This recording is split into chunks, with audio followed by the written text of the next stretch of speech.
আজকে আমি ইলিশ মাছের ঝোল করব বেগুন আর সর্ষে দিয়ে। কেমন করে বানাই দেখো। তার জন্য বেগুনগুলো কেটে নিতে হালকা ভেজে নেব, বেশি ভাজলে আবার একদম নরম চিলচিলে হয়ে যাবে। তো আমাদের হয়ে গেছে ভাজা।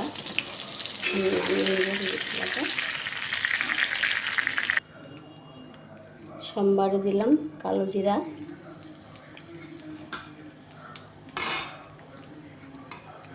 সঙ্গে অল্প হলুদ গুঁড়ো দিয়ে দিলাম কালারের জন্য, কারণ হলুদটা তেলে দিয়ে দিলে কালারটা সুন্দর আসে।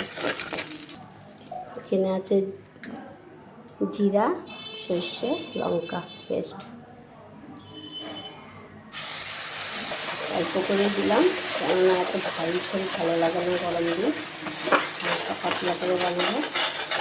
বেগুন দিয়ে এটাকে বেশি ঠান্ডা হলেও ভালো লাগবে। লবণ দিয়ে দিলাম পরিমাণ মতো।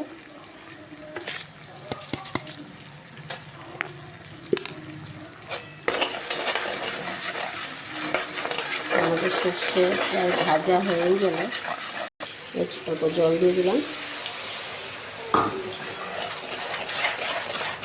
জিনিসটা একটু মাখো মাখো হবে, তারপরে মাছ দিয়ে অল্প ঝোল দিয়ে দেবো। আমাদের এখানে বেগুন আর মাছগুলো আর মাছের ডিমটা রেডি, ভাজা হয়ে গেল।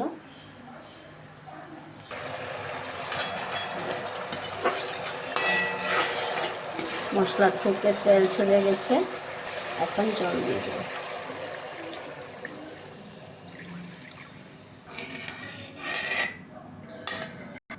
ডিমগুলো দিয়ে দেবো আগে, একটা করে মাছও দিয়ে দেবো।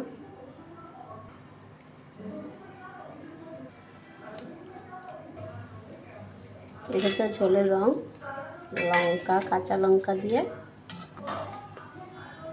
শুকনো লঙ্কার গুঁড়া ছাড়াই দেখো কি সুন্দর কালার হয়ে গেল।